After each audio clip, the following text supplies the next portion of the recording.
Чего?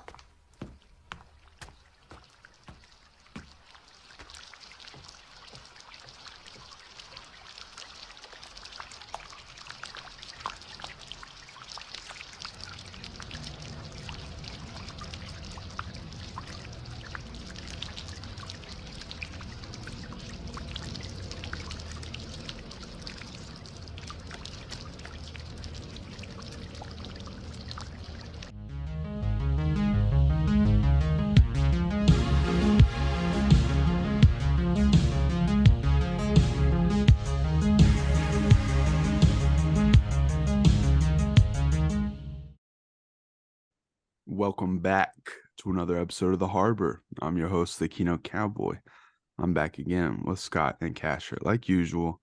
Today's Mother's Day. You're not watching this on Mother's Day, but it's a hell of a day to record this cast because today we're doing Mirror by Tarkovsky, our first Tarkovsky.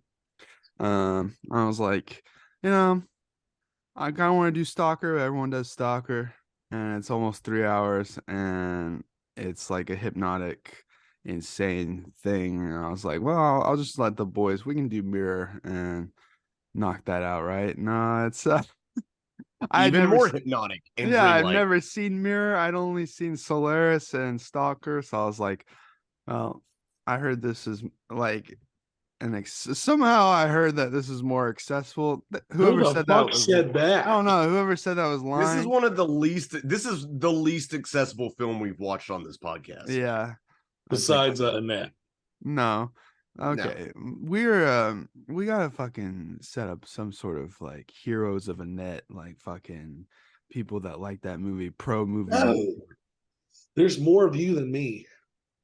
That's true. Maybe. We need to get like a 3v3 debate going on pro anti. And that, whatever. He just doesn't like it because it's made by a Frenchman. Yeah, I don't like the French. Sorry, anti-French. Except for Lahaine. Lahaine's the only thing that's ever come good out of France. So yeah, I remember I tried to flirt with a French bartender by mentioning that movie, and she didn't know what it was. In hindsight, it was a really stupid plan. Oh my god! I was like, "Hey, you know that? Why would you say that on this cast, dude?" I wasn't really trying to flirt with her. I was just like, "Have you seen Lahaine?" Don't double back. You were full trying to rizz it up, Scott. No, she was annoying. She was impressed that as an American, that I knew who Stalin was. I'm like, "You're fucking dumb."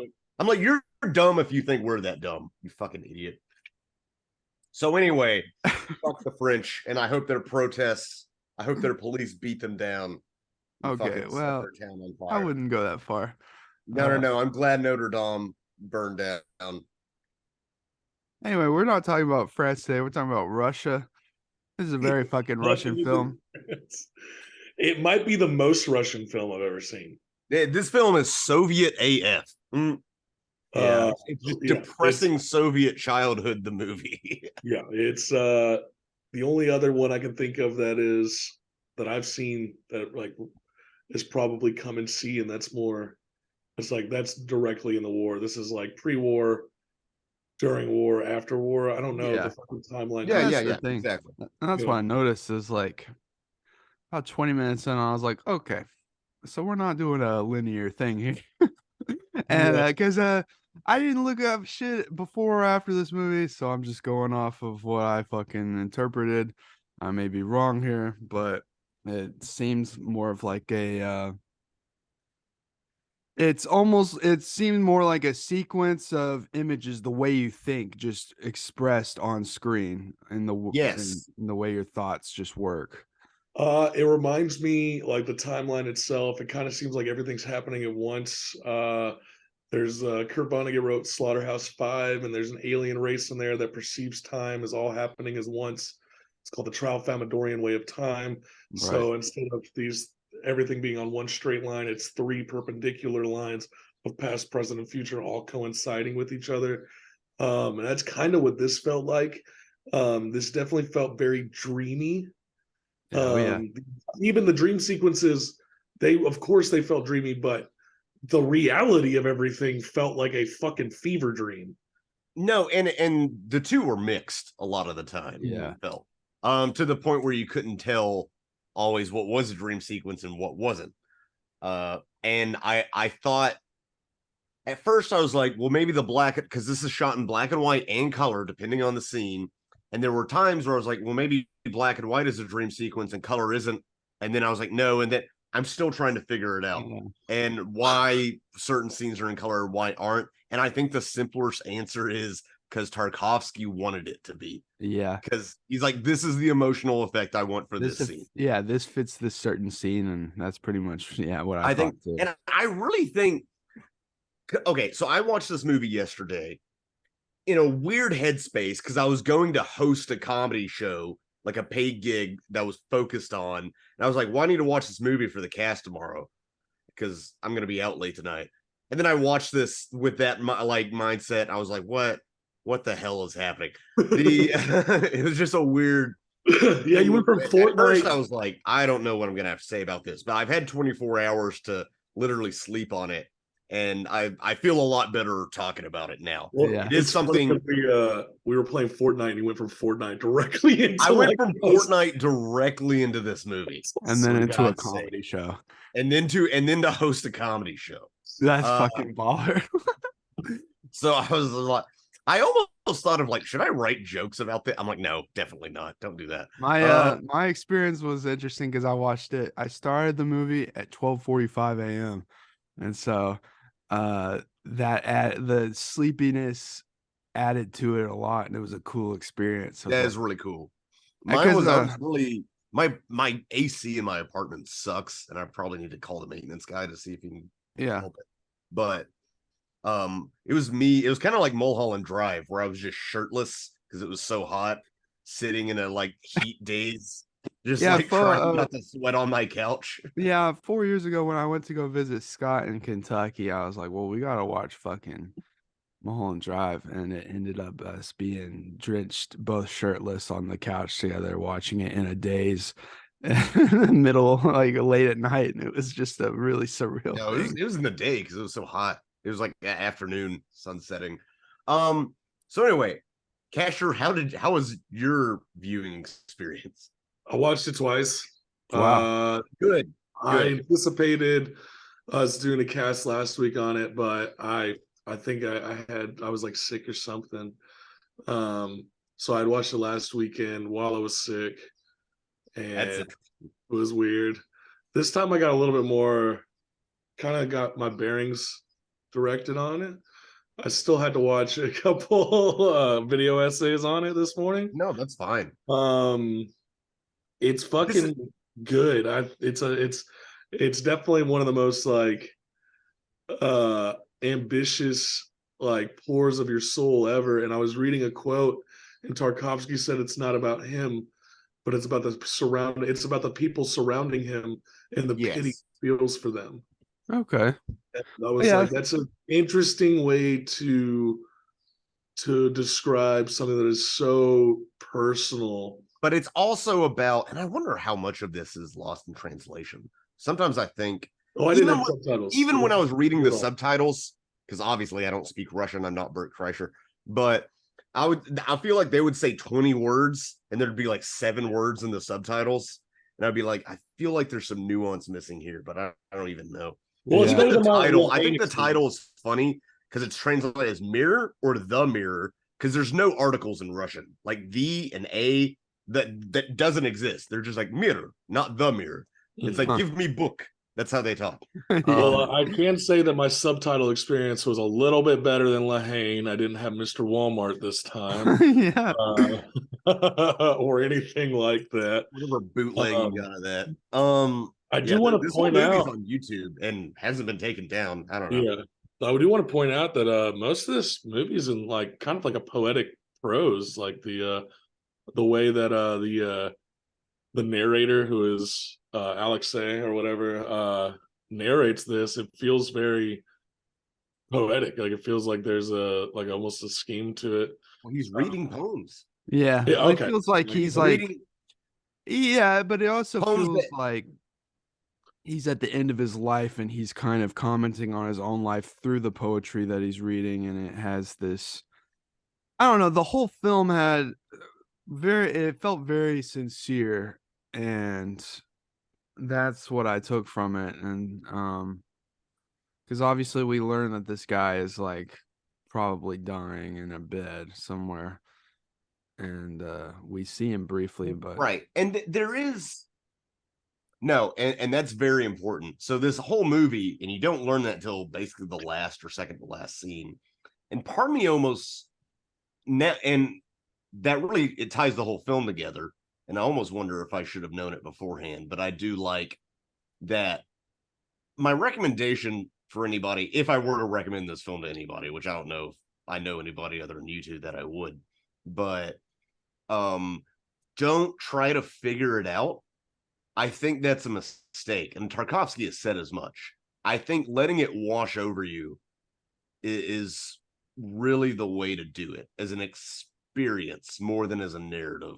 well, And it's yeah, because it's all interlocking vignettes. They're almost like interlocking stanzas of a poem or different poems within a chapbook that all coalesce to something.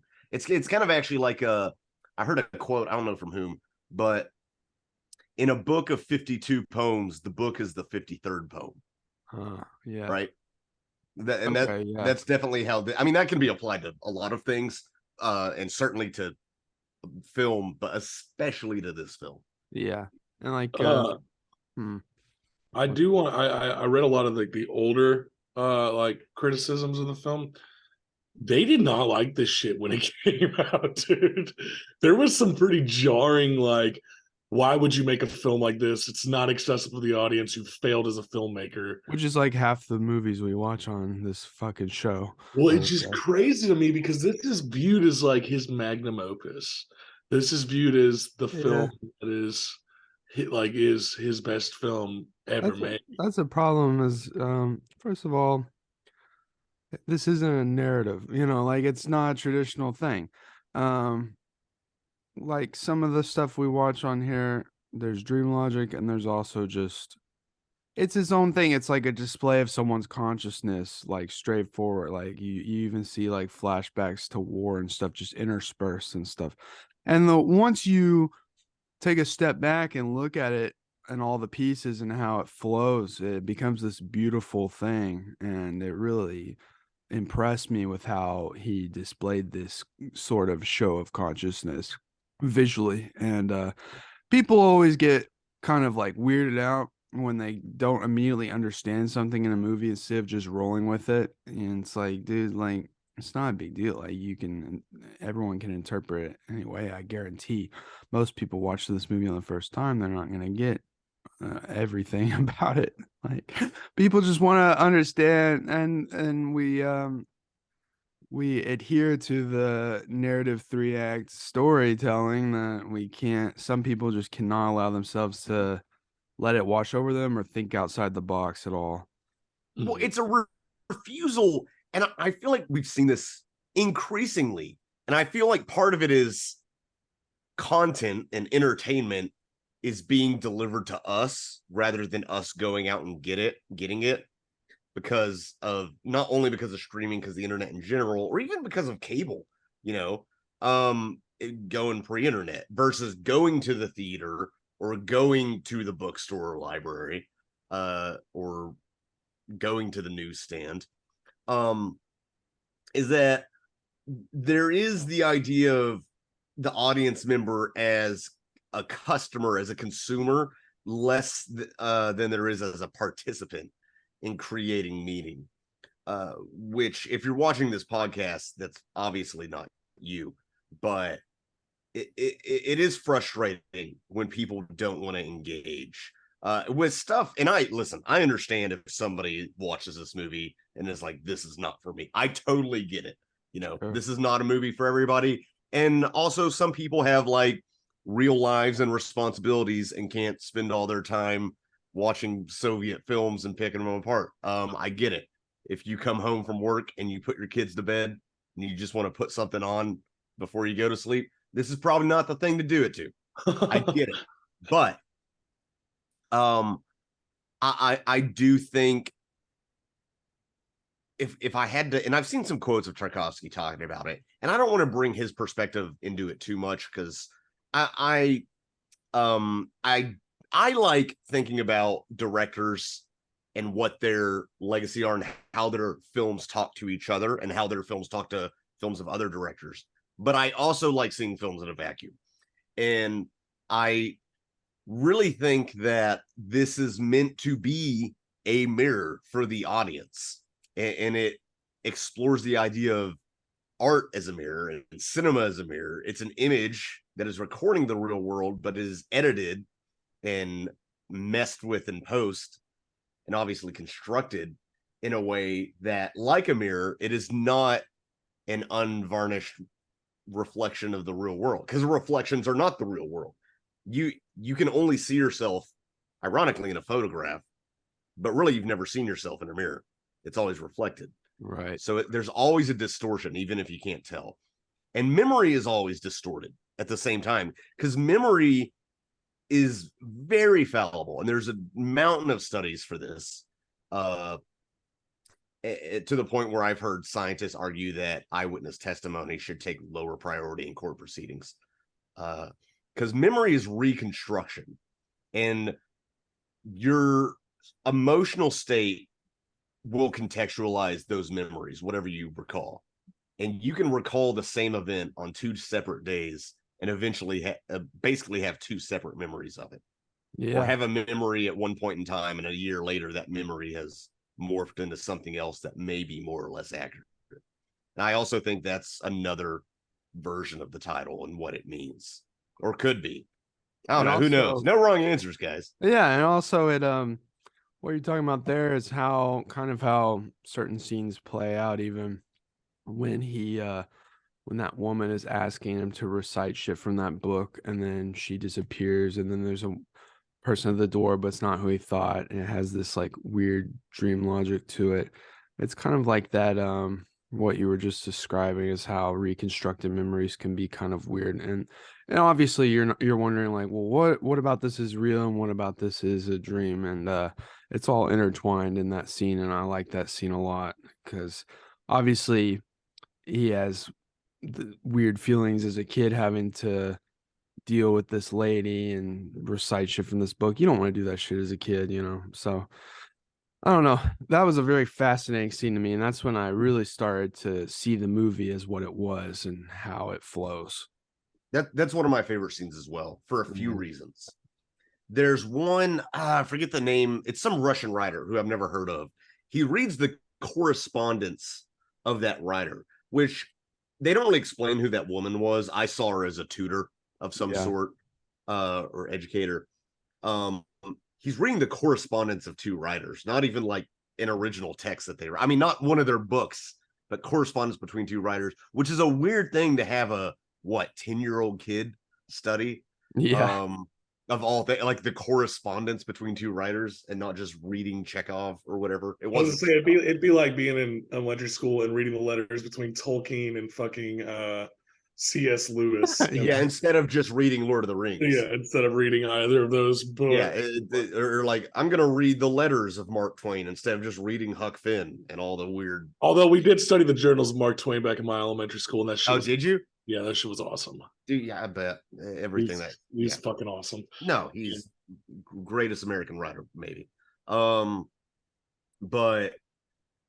what was I gonna say? Oh no, but there were things mentioned in that were obviously very intentional by Tarkovsky. I think one was mentioning Russia. Russia's weird geographically, not just because it's big, because it's the West, but it's not the West. It's in this weird limbo state. Russia's Russia. Russia's like Florida, like it's just its own thing. But like, yeah, Russia's in the southeast, but it's not southern. It's Florida. Well, there's spots of it that have been like fully recognized in the Industrial Revolution, and then there's spots where we start off with Maria, who's sitting on a fucking farm that looks like it could have been in the middle of absolutely nowhere, like that hasn't been touched by civilization. Well, that is why he brings up Rousseau in this scene. So Jean-Jacques Rousseau was a political philosopher who's actually very integral to the founding father. Many of the founding fathers of America, the more libertarian minded, really liked him. And I think this is him. One of his most famous quotes is, "Man is born free, but is everywhere in chains." So Rousseau was, this is maybe an oversimplification, anti-civilization. Or rather, he thought civilization stripped man of many of his natural freedoms in essence, in a way, or that it at least had the potential to. He was more on the libertarian side of things, is what I'm saying. Not like the angry, get off my lawn way. I want to shit in the woods. Yeah. No, I think Thoreau liked Rousseau, for instance, but there's a line there, is what I'm saying. That makes sense. But he quotes Rousseau saying, "Does art and science improve the morality of man?" And he argues almost no, because it takes us farther from our natural roots. I'm sure there's some Christendom or some spirituality in there as well, of like, which I think there is a point to, actually, because I do think as our world becomes increasingly, I mean, hell, even stuff like we're doing this remotely, and with remote work, I do think people feel less connected to their community.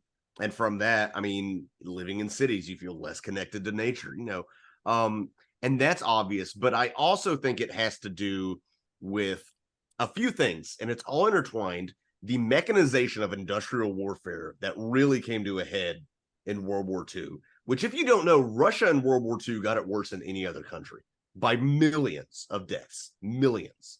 I mean, it's absolutely insane how many Russians died, because their cities were under siege. They mentioned the siege of Leningrad many times in this movie. There's archival footage of the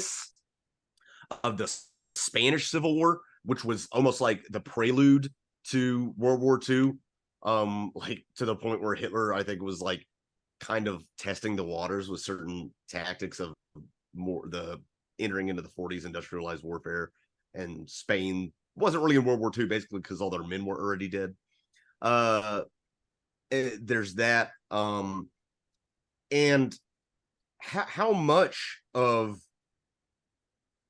the industrialization and mechanization removes us from things. And also, this is the Soviet Union, and Soviet Union, obviously Marx had a part in that ideology, and even Marx was a response to industrialization and alienating people from their labor because they're part in that factory system, versus the artisanal system where they might make an entire product. They're just making a part of product and not really sharing in the profits as a whole, alienating from their labor. So there's a sense of alienation, and it also ties to the geographic isolationism of Russia, because they mention that. So I believe Russian Christianity, they're Orthodox Christian. They're not Roman Catholic, right? Yeah. There's like a Russian. I think they're Catholic, but I think it's like a certain. It's like a Russian Orthodox. It's super fucking different than like Irish or Roman Catholicism. Being an Irish Catholic myself. Yeah. No, there's it's anyway. So the point is, and that goes back to, I'm trying to remember my world history class from high school. Jesus, guys. But I mean, that goes back to like Constantinople and Constantine and Byzantine Empire, all that shit that I don't remember enough about. I'll just admit that right now, while I'm pulling stuff out of my ass. But the point is, he says like they are culturally isolated from a lot of the rest of Europe, and even Europe is kind of a weird concept, because some geographers just say Eurasia because they're like, well, why is this part of this continent? It's not really separate from that. It's more of a cultural divide than a geographical divide. Right. And so it becomes a very nebulous concept.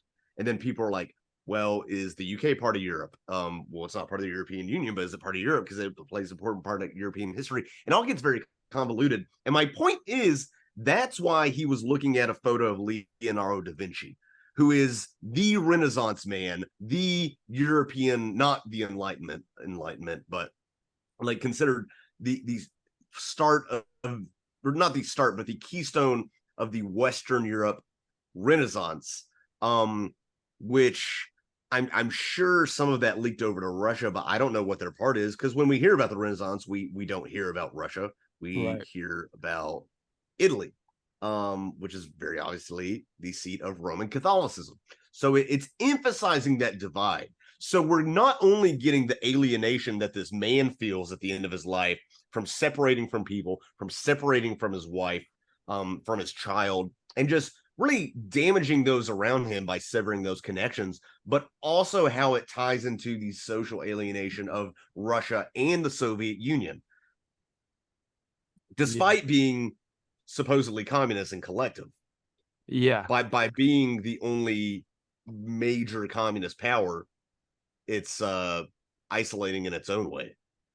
Yeah, because obviously there's different kinds of communism, and If folks there's are, ever been a real communist state, which well, you know, but like folks at home, I'm Albanian. My father, he's from Kosovo, and before that he was under heavy dictatorship, under communist rule by a dictator named Milosevic. And my dad said that kind of communism was unrelenting, and you were not allowed to worship a god. And they had big banners that said, like, there is no God, basically, like only communism. No, it was pretty fucking brutal. And so, who was that? Was Milosevic friends with Richard Dawkins? Sorry, I'll stop doing bits. I'll stop. Yeah, no, it's just like, so he definitely felt this secluded when he felt as a child secluded from a lot of outside culture because of that. And not not that he was ostracized, obviously, as like a country, because they didn't have a country yet until 2002. But so I can see, because that's the more extreme version. So I can definitely see him thinking back on these memories as a child in Russia and how that would affect him, and how maybe there was a longing when he was looking at that book, and it's everything to do with culture and creativity and everything that came out of the Western world, and whether or not they're considered Western at all. I do like that it goes into that just a little bit. Yeah, for sure. The West is more of a concept. Yeah, it's weird. I always said, as corny as it sounds, if you go west far enough, it becomes east. You know, Coca-Cola is the answer. We got the man. I wish I had a so everywhere but North Korea is Western. I wish I had a fucking Coke Zero right now. Damn, sounds good. I hate to fucking act like we're sponsored by them, because Coke's not a good company, but fuck them. They make a good product. Were you about to say something, Casher? I feel like sorry. No, I was just Coke Zero break. That was my whole thing. Oh, that was it. That was it. You were just doing it. No, you guys are touching on everything that, like, I watched these little vignettes, I guess, about what this movie is, and the first part, it goes into literally like everything you guys are talking about, with the state of affairs and things like that around the country, and the history behind it, and also the personal history of Tarkovsky himself, as like people questioning if he's a narcissist and if he's, like, what his intentions are and things like that. Yeah, I want to know what's wrong with the guy, but because like he was in Soviet Russia. I know, but like the woman playing his wife and his mother is a fucking. Well, here's the thing: it's like they look the same, but their personalities are so far from each other. And usually, when people say you're attracted to your mother, in a sense, like you marry someone that's like your mother, it's not like a visual sense. It's someone who embodies your mother in a personal sense. But it seems like the woman that he marries looks, exactly like, it's played by the same person, but it looks exactly like her. But they couldn't be more different. There's a sense of, how are they different? There's like a sense of like humility with like the like his mother, and like kind of like nurturing and things like that.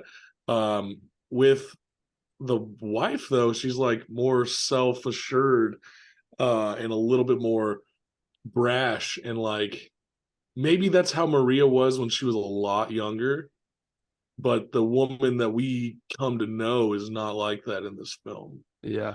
And so it's interesting to see that side of things, because again, the whole concept of marrying someone who's like your mother or your father is you want to embody the good things that you remember with your parents, or get things that you missed out of your relationship. Yeah, that too. Yeah, which it might be more of that, and it's all sort of quasi-Freudian how true is it? I mean, there's some truth in that. I do think, and it depends on the person. Some people seem to marry and also it's one of those, if all you have is a hammer, everything is a nail, meaning if you're looking for similarities in people's spouses and their parents, you could probably find something. But there is a truth, I think, with some people marrying either somebody in similar personality or somebody who fills emotional needs that their parents didn't fill. And I mean, and everybody is wanting some sort of emotional need filled in a partner, but it's not always. I mean, I guess if you have good parents, it's not necessarily a gap that your parents. But all parents fuck up.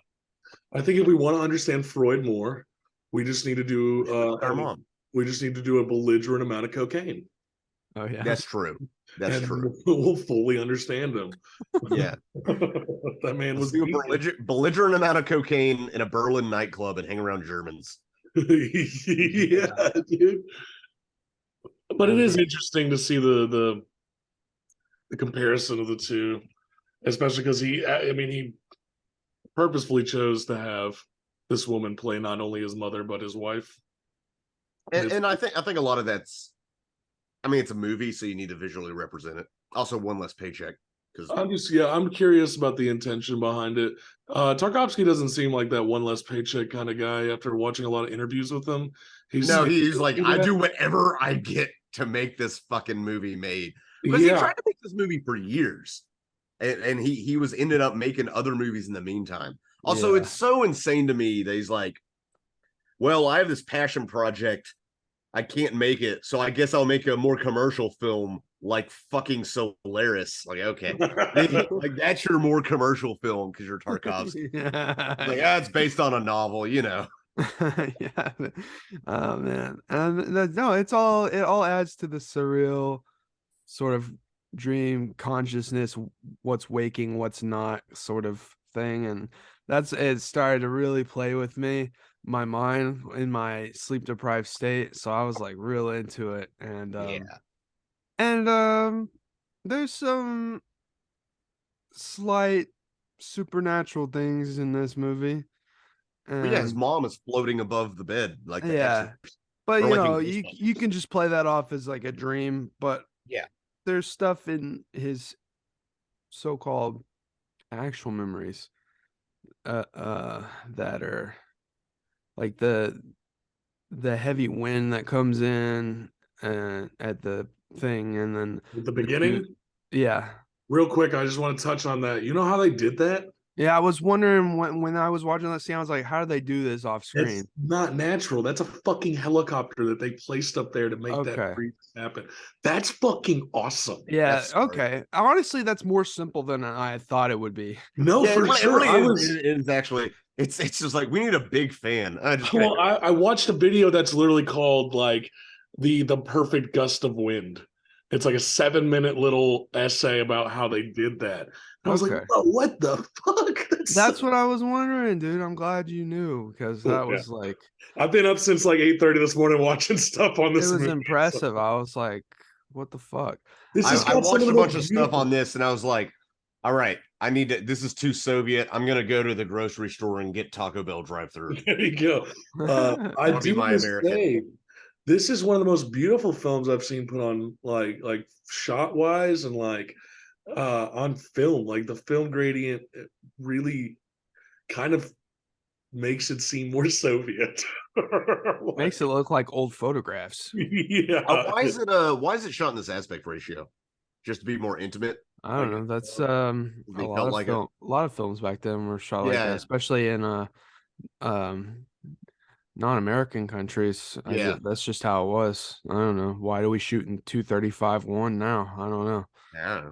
This is just I just want to touch on. This is a really pretty film. Even the content is very heavy. It's one of the prettier films we've done from this era. Yeah, there's so much of it's so dreary but intentional, and there's spots of color that when there is color, it stands out.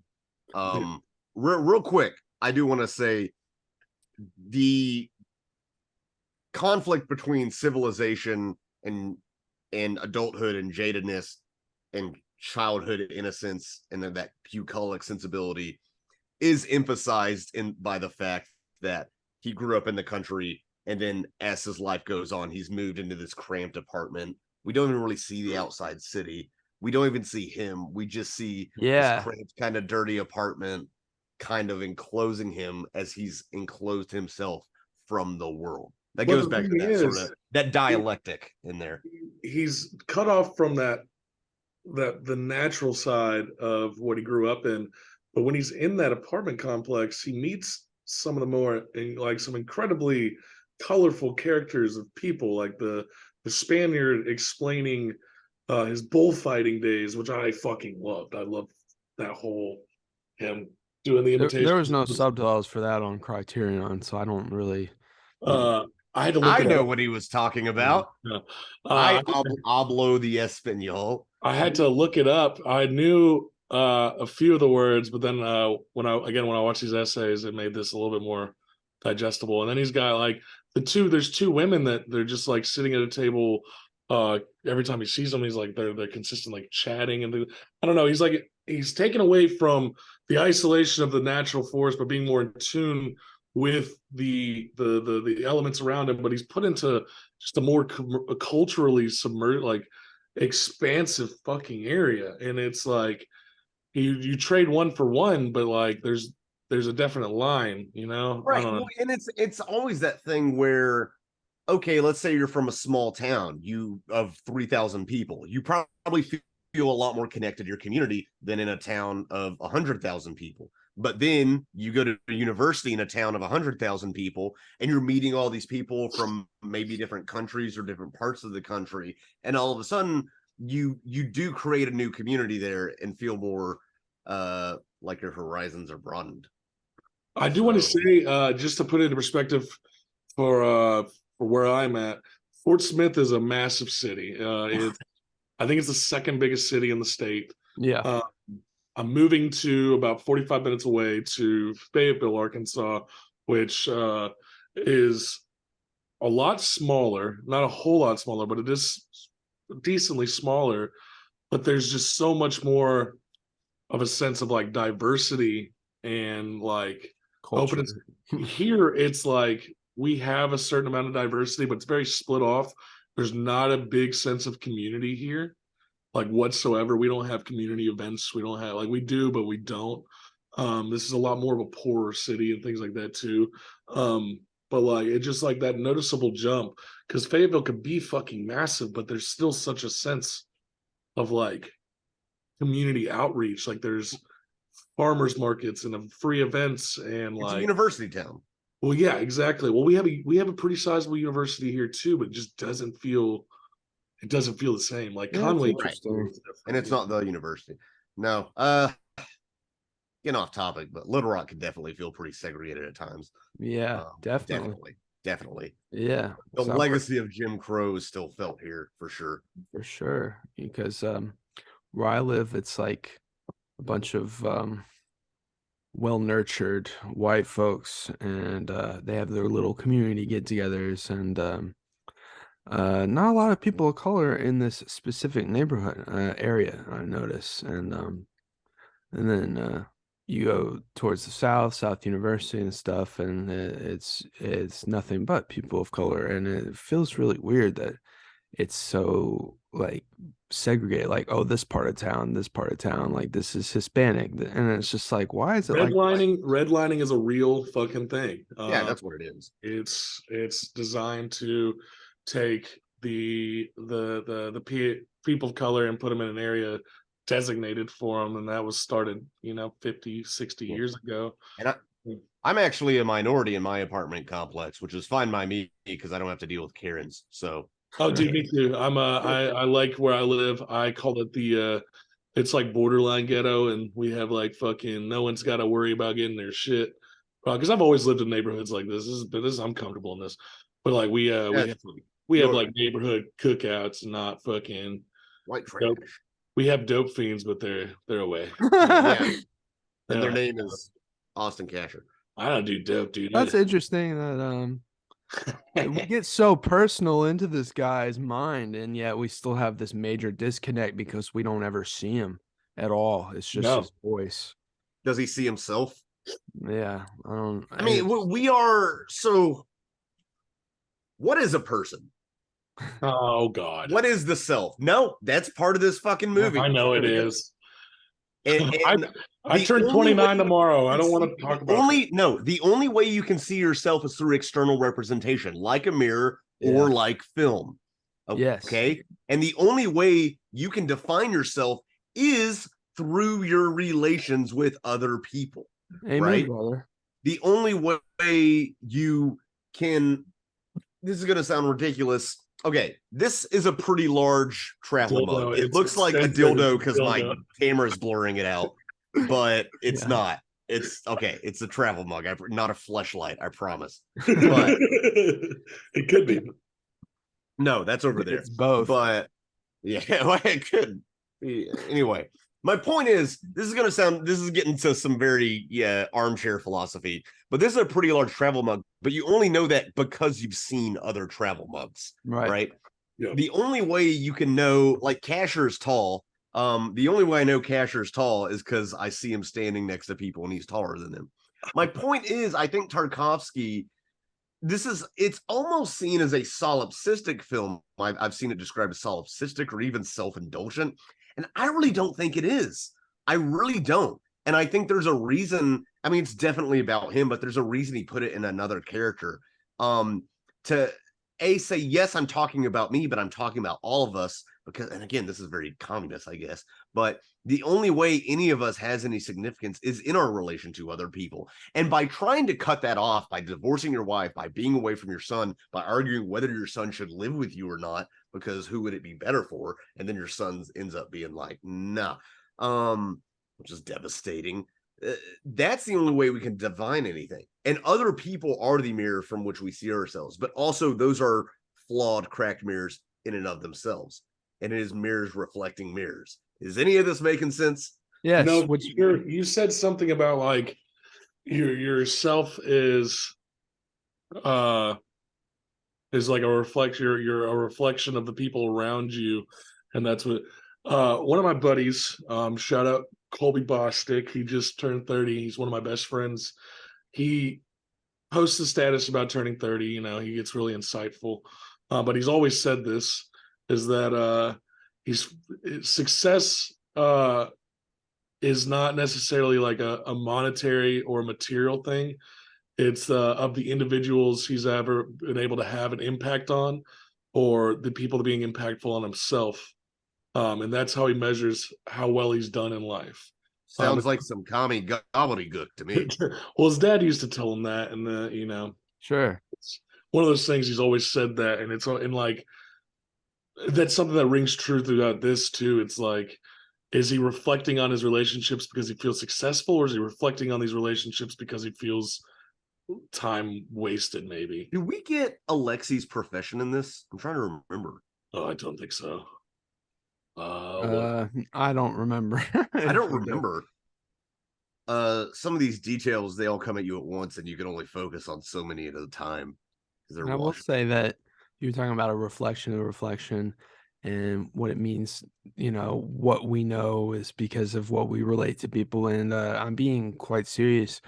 And that's why I made my film, Moonman. It's like that exact kind of reflection. And people at home, I wanted to capture the kind of interactions and friendships and things I was having with a lot of people at the time as a sort of time capsule.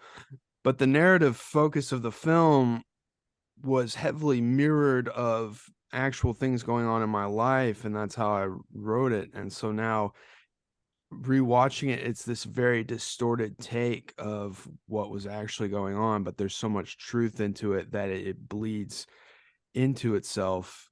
And so for people to call mirror self-indulgent doesn't feel right to me, because I know how personal my film is to me and my experience, that I can only imagine what it means to him. And so I really dug what he was going for because that's similar to what I was going for. I don't know. No, and the things he's commenting on war. He's commenting on Russia, communism. I mean, we have a good 90 seconds straight of just newsreels of Maoists, of just people holding up passports with Mao on it or whatever. Yeah. Something at the borders. There was some Shit conflict. that obviously impacted him as a kid. Yeah, man. I Shit. mean, imagine and just Being surrounded by that all the time, dude.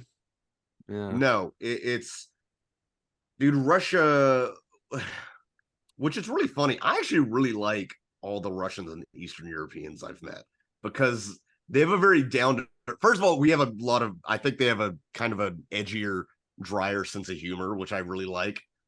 Just because, yeah.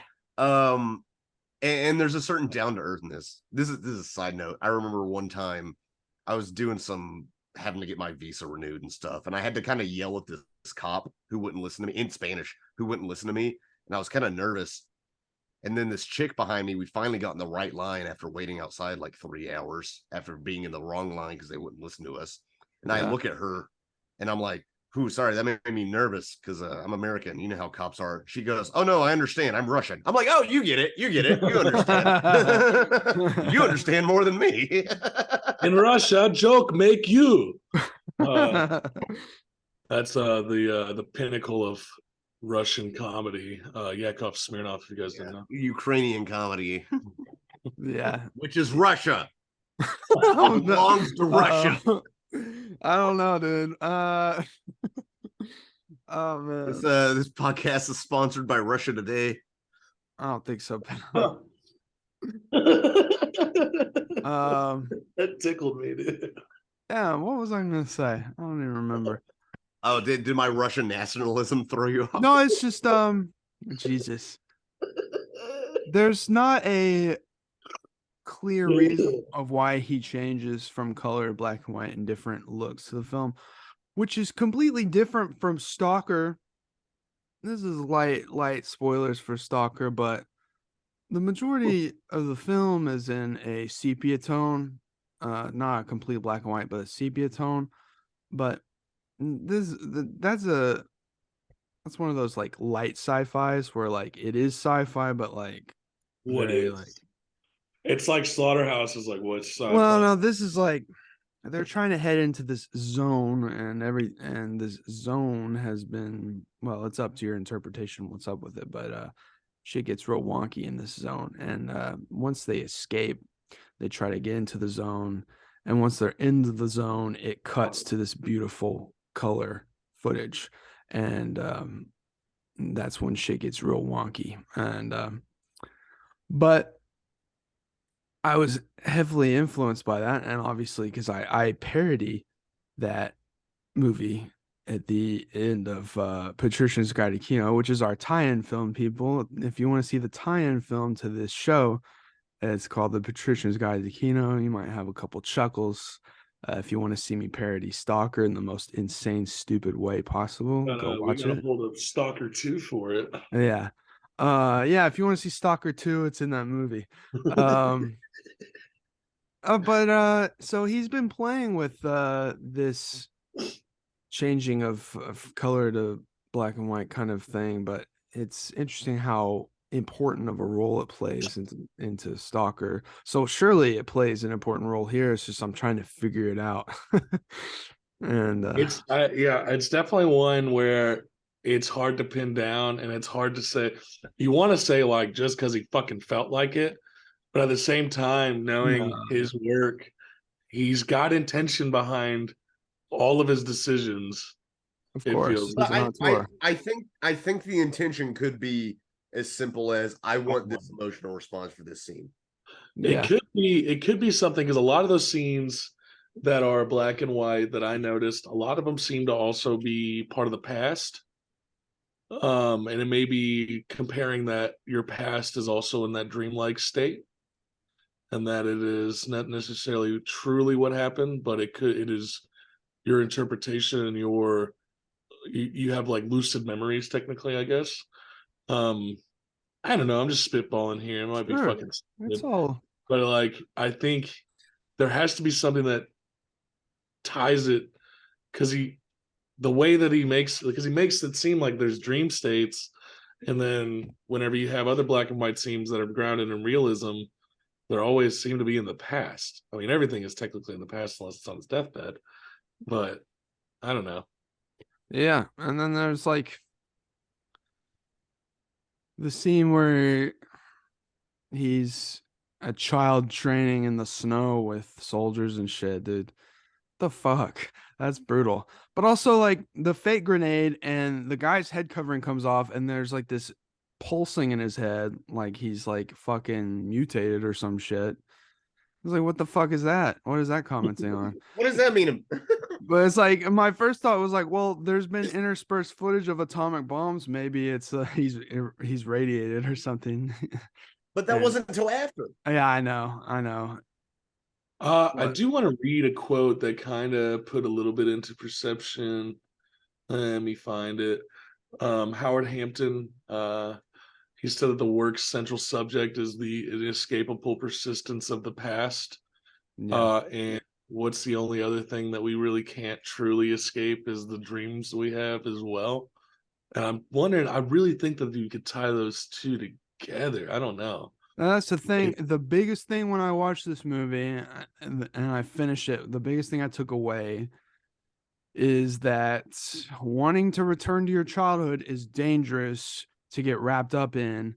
And I fall into these trappings a lot. And it's something I struggle with. And it can drag you down if you're not careful. And I think that's a heavy theme of this movie and what I got out of it. And, because there is no returning to that, and the yearning and longing for that time is very present in the time of day that they shot that ending sequence in, and how dreamlike it is. It really takes it home for me, and yeah, I have a big problem with that. So that movie Wrote a whole spoke book to on me. it. Yeah. I also reading this, like some of these interpretations. This woman said that the structuring of this movie is closer to like a musical piece than it is like an actual narrative. There's movements. Yeah.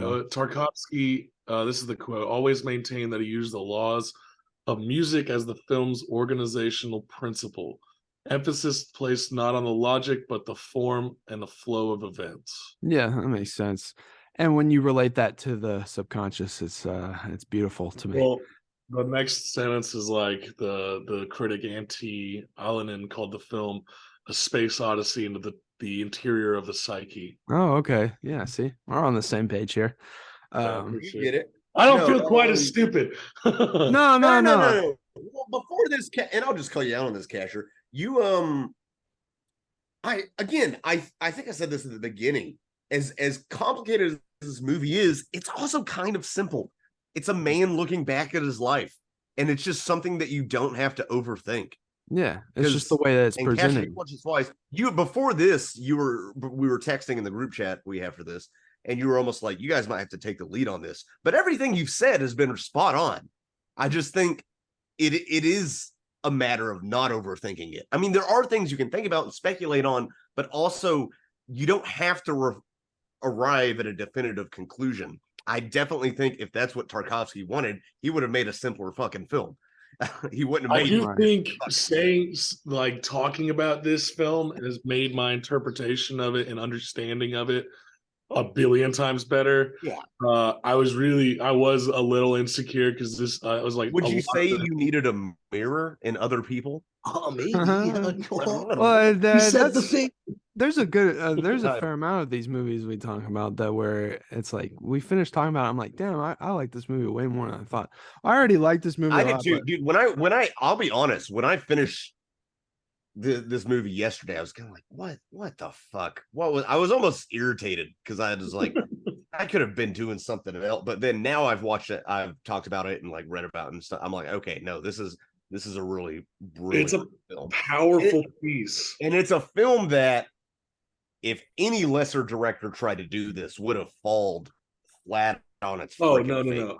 no! I think Michael Bay could have nailed this. Yeah, dude, Michael Bay's mirror would have been great. I will say I want to go back real quick about that idea of nostalgia being dangerous, which I think is certainly something.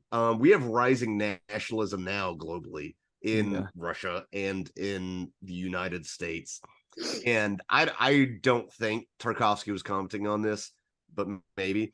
I do think there's this idea of empire in Russia, because there was a Russian empire and monarchy for so long, and an idea of Russian greatness, whether it's looking back to the Soviet Union and that could have been better, or looking back even farther back and thinking the monarchy and the empire was better, because it's an old country. And there's danger in that, to make America or make Russia great again, or anything in that as well. Because you can't escape your past, and your past is who you are. And you can have more than one self, you know. All yourselves are you. Yourself at work and yourself around your parents and yourself around your spouse are all equally valid. You let that whole nationalism get to you, and that's how we create people like Dolph fucking Lundgren. And that's why we had the tragedy that is Apollo Creed's death. Ooh, big tie-in. Yeah, there can be multiple versions of the self, and that doesn't make either version less valid. I go into this in my own films. I have two personas, Adrian and Adriano, and is to reflect those kinds of and the Kino Cowboy. Yeah, Adriano becomes the Kino Cowboy at the end of the second movie. Anyway, so many artists have different characters that they portray that are just small parts of them. I'm going to tie it to one of my favorite artists, Tyler, the Creator. You go through every single one of his albums, there is a new character that is a personification of a part of Tyler's brain. And it's confirmed that in one of his latest videos, Sorry Not Sorry, where he is in the music video basically killing off all of these other characters. And you can tell which characters they are by the way, like the bastard has a ski, like there's a ski mask, all this stuff. And he kills them off and shows that now all the music going forward is going to be Tyler. Like that's going to be him. Interesting. But The Weeknd, even like he puts out all this music, and The Weeknd said that this is the last, this newest album he's got coming out is the last album he's got as The Weeknd. We'll see. Everything forward is going to be Abel. Well, he's always said that it's like Snoop Dogg and Snoop Lion. No, not exactly. Fun fact about Snoop Dogg and Snoop Lion: I was supposed to see Snoop Lion play a Wakarusa. He got sick of playing that music and went straight into Snoop Dogg. That's funny as fuck. He said, "Fuck this shit" on stage and started doing his classics. Yeah, good for him. I'm Wolf. No, but it's a different, interesting part of creators and artists and stuff, because it's such a common thing is to have all these different versions of you. And The Weeknd, man, it would be fitting, I guess, to end this trilogy, because Dawn FM's the shit, and we'll see what he follows it up with. But he says he's got one more Weeknd album in him, and then it's going to Abel. And The Weeknd's always been a character since the very first album he put out. He's always said that this is a story that has an ending, and the ending is coming soon. Is what he says. It's interesting. I like that creative process of kind of finding like an almost like a vulgar version of yourself, like something that is so like a part of your brain that you can just like fully unwound and then express like this, and seeing that growth is kind of fucking awesome. This movie also reminded me of 8.5, except 8.5 is more Italian and romantic-y, and this is way more Soviet. And that sort of quasi-autobiographical. Dude, funny as fuck that you said that, because Tarkovsky made his cinematographers and the other people working on the film watch like 9 films, and one of them was 8.5. That makes perfect sense. And another one was a couple James Bond movies, The Good, the Bad, and the Ugly, for a few dollars more. It was a really weird array of films, but that makes sense though, because there's sort of so there's definitely a history of not westward expansion, but eastern expansion in Russia. I remember I had a geography professor, which actually geography as a discipline is kind of more interesting than you would think, because it's not just memorizing state capitals like it is in middle school. It's actually like, how does the geography of these different countries affect their politics and trade and blah blah blah. And I just took the gen ed class because I need the fucking credit. But I remember this nerdy little short Milwaukee guy explaining Russia, they had their colonial period, except they went twice as far over way worse conditions and did it hundreds of years before Americans did. Yeah, and it's like so that sort of, what I'm saying is that sort of the ideas of America being a grand space, a place where you can have that sort of expansion. It's Russia's that on steroids in a way. Except Russia fucking commandeered fucking unlivable lands. Like the only people that are still living there are like biting the testicles off a reindeer because it's a cultural thing. Yeah. It's fucking funny. 8.5 is David Lynch's favorite movie, by the way. So, oh yeah, Makes sense. The one scene I really liked in this movie was when she's running back to the presses because she thinks she made one little mistake, and it's like this big deal, and then she gets chewed out by what's her name? I forgot her name, but it's such an intricate like chewing out. That's like, it's not even about her work. It's almost like, here's all your personal flaws. Yeah, kind of out of nowhere. Yeah, but that also even that in itself is kind of dreamy. That's what no, it works exactly how your insecurities come out sometimes in dreams. It's just real blunt and stuff. Mine come out crazy. So it was like very dude, half of my dreams now are about me bombing. Yeah. Very reminiscent of that. It was pretty obvious to me there what that was. But that brings me to a side note of I always love in film and TV and shit when there's like the moment where they're like, stop the presses. And it's such a funny thing to me. Like something as a kid I always thought would be fun to do, to yell stop the presses, even though now that's stressful as shit. Less is less and less physical printing, but still. Well, I was thinking I'm literally an editor. And I'm really glad I mostly work in web, because it's a lot easier to fix a mistake. Yeah. I go into the system and change the spelling of a word. Yeah. And that's it. I do think about that. Because you would see messages from the editor in the paper sometimes to follow up on things from the last newspaper and stuff. And it's like, people were having to like, they read something and then a week later they're like, oh shit, this wasn't even factual. I don't know. It's like a crazy thing. Like it took a week sometimes to realize, oh, this was misinformation. What a time. What a time. And now we just accept the disinformation. now we're just like, this is all bullshit, but you'll believe it anyway. Yeah. Adrenochrome. It's real. Yeah, if I would have made this movie myself, then it probably would have incorporated footage of like Saddam Hussein being hung on TV and like probably Iraqi troops beating the shit out of people in our soldiers in Iraq, just different stuff that really permeated and shit in my subconscious and kind of bothered me, and I can see the kind of shit that probably bothered him growing up. But 9/11. Some of it was like, when you see the balloons, it's just really fascinating.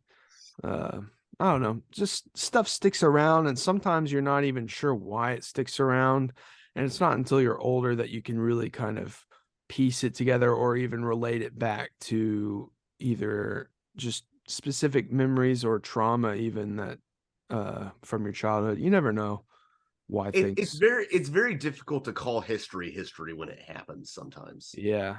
And because even when you know it's history, whether it be a war or the coronavirus or 9/11, you know it's history, but you can't place it in context yet because it has no context. It just happened. Tarkovsky's mom was a proofreader at a printing press, by the way. Yeah, I figured. She's also in the movie at the end. Yeah, Yeah, she plays older Maria. that's fucking great. Yeah, to bring your own mother into the production, that pretty much seals, like that just says it all there, like to tie It also everything sounds up. terrible. What if she'd be like complaining about craft services and stuff? Why Man, do you have these and you don't have this? The We Baba need Ganoush more. is not okay, good. this is Where's our butched? no, this is getting I out of make hand. better Baba Ganoush, Tarkovsky. Or they just are happy to be in the film. Kevin Smith's mom's is the lady checking milk in Cloverfield. Scorsese's mom in Goodfellas, Yeah, dude, iconic. that is the best. That is the It's best iconic. mom it's insert. Yeah, she into does a great movie. job. the Yeah, best. she does a great job. And like Scorsese barely even gives her any direction. Nope. He just says, "Do this." I have a mind thing that she's just like early demented and just like thinks that she's Well, what she honestly, the whole scene with that is she's feeding not Her Henry, son's friends. her son's friends, but in real life she's like, oh, these are my son's friends on the set, so I'm actually gonna be nice to him and motherly. Yeah. Like it's one of he's the already in most character. it's the most wholesome part of that movie by far. Yeah. Would they have a dead body in the trunk? Dude, Yeah. hold on. No, you know what? I'm putting Goodfellas on for the next year's list of movies because Shit, that's I'm just down. that's like top Ready? 10 for me is I've seen Goodfellas. that's a top 10 movie for me. So I've look seen forward to Goodfellas. Goodfellas next year, folks. Yeah, I'd be down for a fellas cast. I have here, hold on, I'll show you something. Oh shit. Might have to push this one up. What's he I got? have It's the book. Oh yeah, why is That's I that? the fucking book that it's based off of. Yeah, I've Uh, never read Wise Guys and I've never read Godfather either. Do you read? I'll bring it to you next time I'm down. You can borrow it. No, the next thing I want to read, I need to get it from Sumner, is Devil in the White City That's a good book. because I'm hyper fixated on World's Fairs right now because they're like, there's always this like mystery to them, and plus I love in fiction when like there's a retro futuristic sci-fi aspect to these World's Fair, like secret like technology we didn't know about and stuff. It's Illuminati based, the guy. I know, dude, I love that shit. But yeah, so that has nothing to do with this. Thanks for watching, everybody, about Mirror. It was a beautiful fucking film. World's Fairs are fucking cool and interesting. It has nothing to do with Mirror, but yeah, that And Devil in the Zelensky's a hack. White. That man, this is an official Scott bit, anti-Ukraine bit that we don't represent here as a whole on the harbor. Yeah, dude, Devil in the White City was supposed to be getting made into like a limited series, but now it's like up in the air production. I think Scorsese was wanting to produce it, but now shit's up in the air. Anyways, thanks for watching, everybody. Bye. Have a wonderful time. See you later.